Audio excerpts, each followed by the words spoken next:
National News. Nagkainitan na naman sa Senado. Isa-isang sinagot ni Senate President Tito Soto ang mga paninita sa kanya ng mga miyembro ng minority bloc. Kabilang sa pinagtalunan ang tungkol sa paglalagay sa mga diskaya sa Witness Protection Program. Pati na ang kustudiya ng dating district engineer na si Bryce Hernandez. Narito po ang report ni Mean Los Baños. Isang linggo pa lang sa pwesto, napalaban na agad sa mga miyembro ng minorya si Senate President Tito Soto sa isang press con. Unang bumira si Senator Rodante Marcoleta. Pinalagan niya ang sinabi ni Soto sa interview noong Miyerkules sa programang Sa Totoo Lang ng 1PH tungkol sa affidavit ng mag-asawang Sara at Curly Discaya. Kasi may suspecha kami na inedit yung affidavit eh. Okay. So not only that, we have to verify the statements. Bagamat walang pinangalanan si Soto, mukhang tinamaan si Marcoleta. Paano kayo nagsuspecha? Ano po ang ginamit ninyong batayan at pagsususpetsahan ninyo na maring inedit yung affidavit? Kanina, nagharap sa plenaryo ang dalawa. Buwelta ni Soto, teka lang daw. Personal na opinyon ang kanyang sinabi. Bukod pa dyan, pinagtarunan din ang hiling na ilagay sa Witness Protection Program ang mga diskaya. Pinapalagan niya ng Senate President. Bakit daw? Kung mismong taong bayan, guilty ang tingin sa mga diskaya. Magkakaroon ng immunity from criminal prosecution. So kung natatakot sila sa kanilang security, bilyon-bilyon ng pera nila eh. Ang dami nila pwedeng bayaran pa security guard eh. Kahit 1,000 security guard kaya nila eh.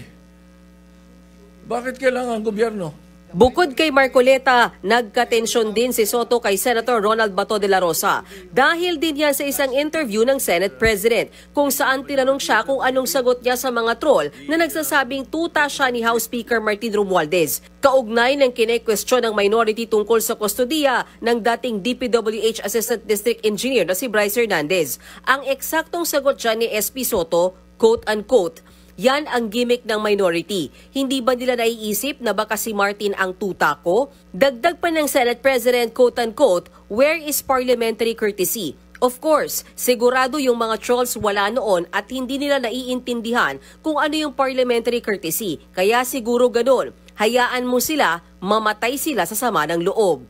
Na bad trip dyan si De La Rosa na agad namang tinabla si Soto. Ang Senado po, hindi po ito noontime TV show na puro gimmick ang ating tinitikap dito. When I said mamatay sila na sama ng loob, we were addressing the trolls. Hindi po kami mapatay sa sama ng loob dahil hindi na po masama ang loob namin dahil tanggap na namin na kami ang minority. Na-misunderstood nila completely. Sinigundahan naman ni Senate Minority Leader Alan Peter Cayetano ang paninita sa kustodiya ni Hernandez. Ikinulong ito sa PNP Custodial Center matapos tumistigo sa Kamara. Pagkatapos, inilipat sa Pasay City Jail. At ngayon, nabalik na sa Senado. Wala daw approval ng plenaryo ang paglilipat kay Hernandez. Yung mismong witness, siya nasusunod eh.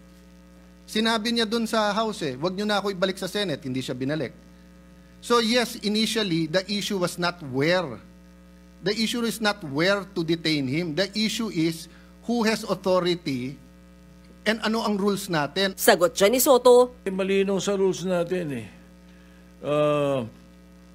A witness cited in contempt may be ordered by detained in such a place as may be designated by the committee alone or andun yung or with the concurrence of the Senate President by either one detention order.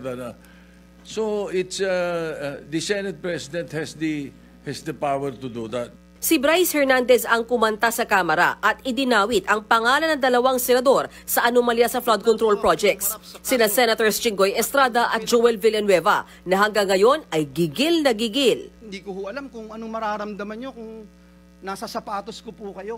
Kahit ho si Satanas, hindi papayag dun sa script niya. Tatanggap ka ng suhol sa simbahan. 30% commission daw! I'm sorry, strike that from the record. Panay senador lang ang gusto nilang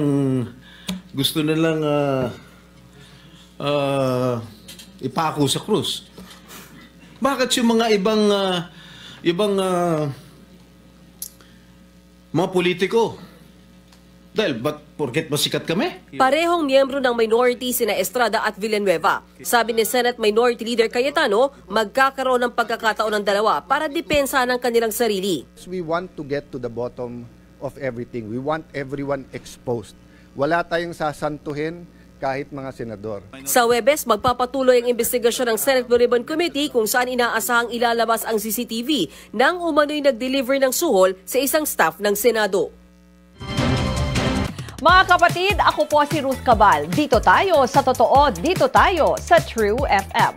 Mag-follow at mag-subscribe din po kayo sa aming social media accounts at True Network PH. Diyan po yan sa aming X na dating Twitter, sa FB, sa Instagram, sa YouTube, sa TikTok at sa mga podcast. At syempre, tutok din po kayo sa Signal True TV Channel 19.